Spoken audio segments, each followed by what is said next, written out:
Ciao, welcome to Mimsy's kitchen. Today we're dicing tomatoes. We're going to can diced tomatoes. So the first thing you want to do when you get your tomatoes in, wash them really good and then slice an X in the bottom and core out the center. I got a handy gadget for Mother's Day from my daughter. I'm not sure if you can see that. It's a corer and it's for peppers, but it worked wonderful for coring tomatoes. So what I'm going to do today is flash boil the tomatoes for just a minute and then put them in an ice bath to peel them. Some people put them in the freezer and it's real easy to do it that way. The peel slips right off. I don't want to take up freezer space for that. I've got lots of zucchini shredded in the freezer already, and I've got bell peppers and onions that I'm going to be chopping and freezing. So I'm going to flash these, and the water is starting to boil, so I'm going to drop a few in and we'll just let them sit there for a minute.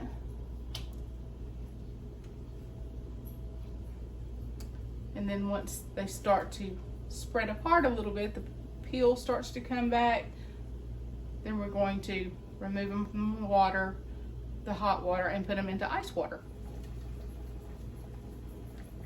Okay, this is what you're looking for.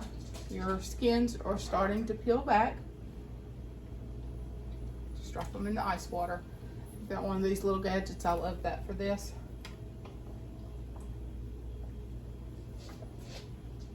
And it won't take them but just a second to cool off. And where you can peel them into the other bowl.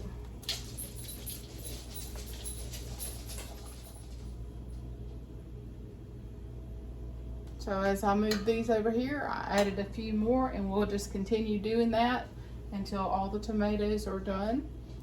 And as I need room, I'll start peeling them. They're real easy to do. Let me move that. See, they're already getting cool enough to handle. You just peel it right off. Get your little garbage bag set to the side, and then I just put them in this other bowl. I've got another one sitting over here. Ooh. I don't know if you can see that or not, but anyway, you get the point. I've got 3 bowls going. One that's got tomatoes, the pot, one for the ice bath, and one to set them in. So I said put them in a garbage bag, but what I meant was just put them aside. Sometimes you can use another bowl or whatever, but I've got vegetable scraps from what I've been working on today that I'm gonna give to the chickens or put in the compost. So that's what I do with all these peels. I don't just throw them in the garbage. I do recycle them. So I've got that setting aside for that, and going to continue on. And when I get finished with the actual flashing and peeling, then I'm gonna show you what I'll do next.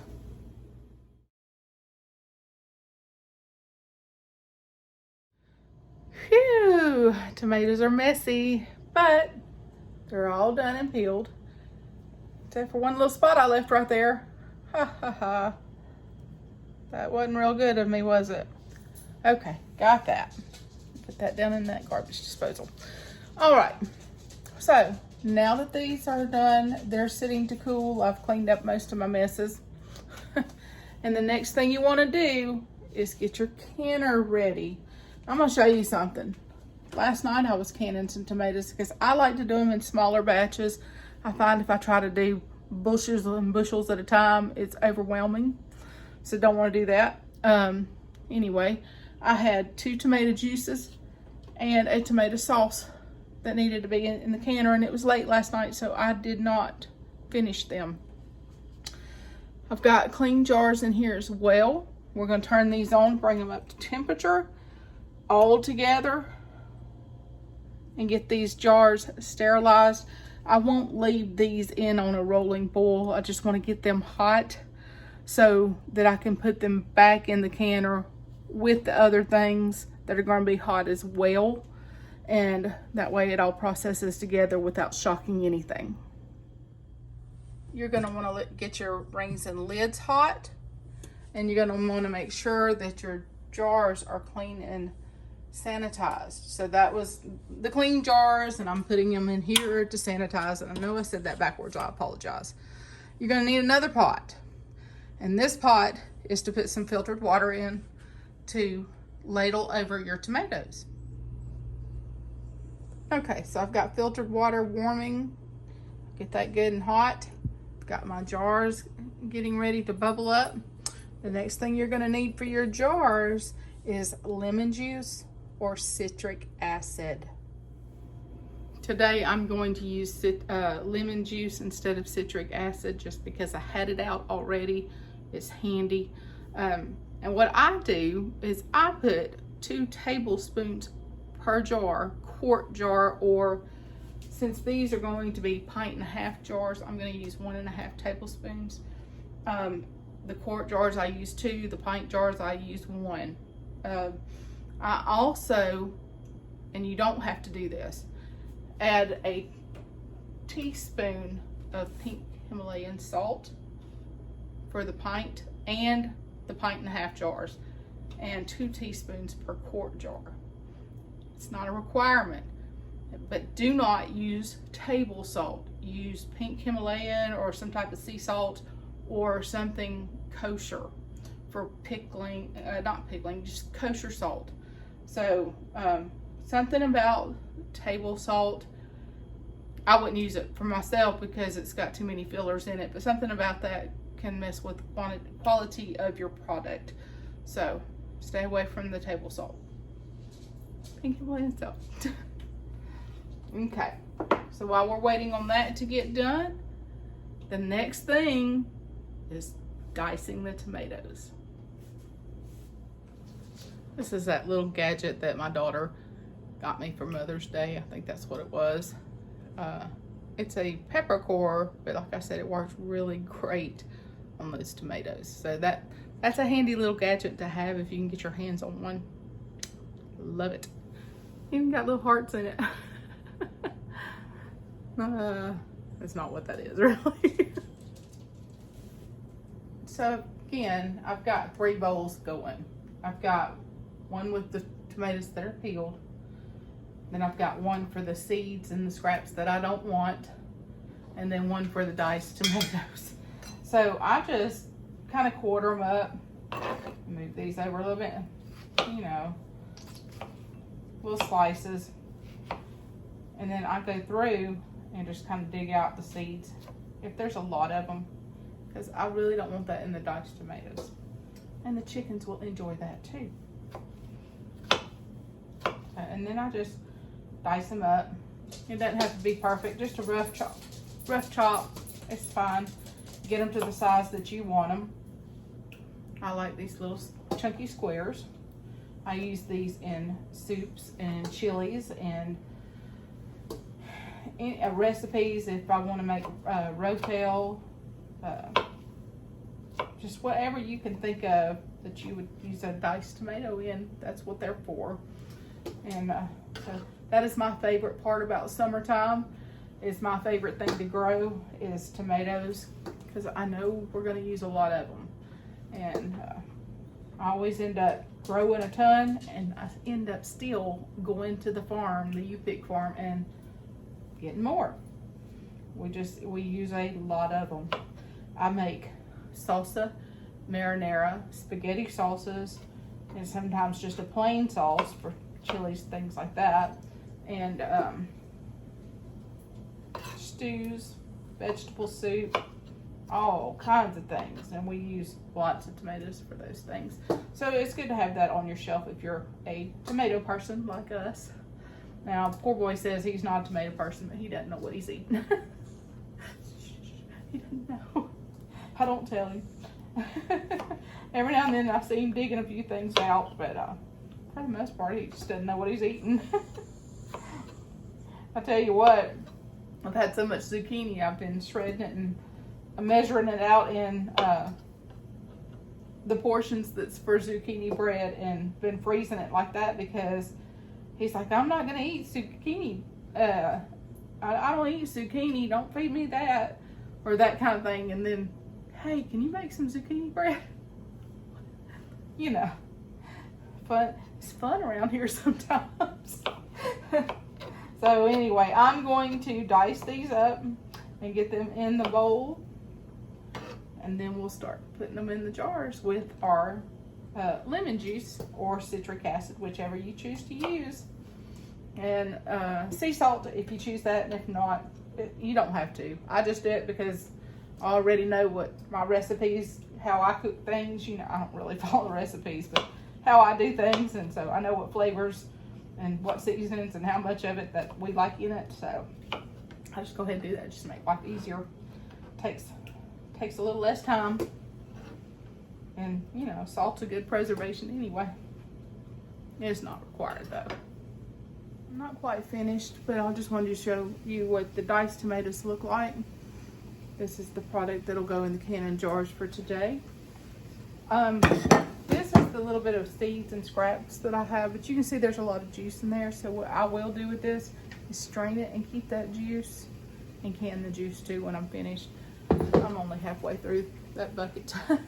So, but for the sake of time, I wanted to show you that, and we're going to move on, fill jars and get those in the canner, and then I'll complete those and do another batch. Okay, the jars are sanitized, they're very hot. I'm going to add my lemon juice, 1.5 tablespoons per 1.5 pint.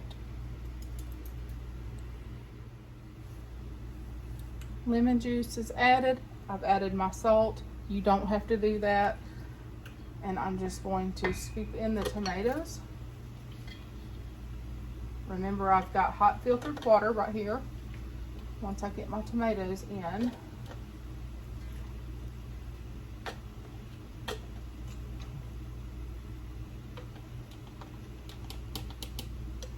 about to the 1-inch headspace. And let me grab a ladle. I think it's in the dishwasher. I'll ladle our hot water in.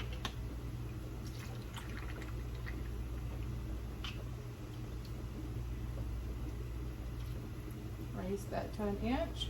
And then we're going to debubble. And we'll check our headspace. Looks good.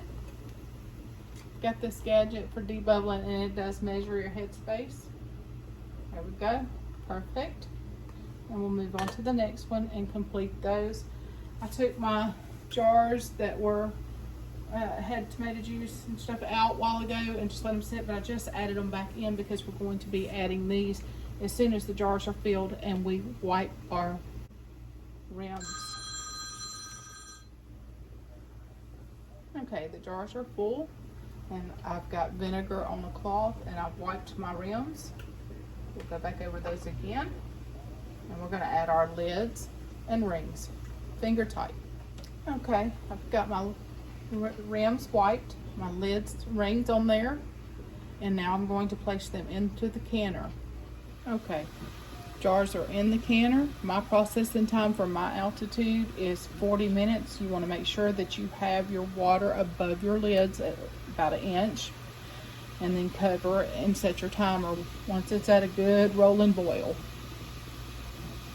So something else I wanted to point out is in these diced tomatoes, there's still a lot of liquid there too. So when I'm finished jarring and canning the diced tomatoes, I'm going to strain that juice as well.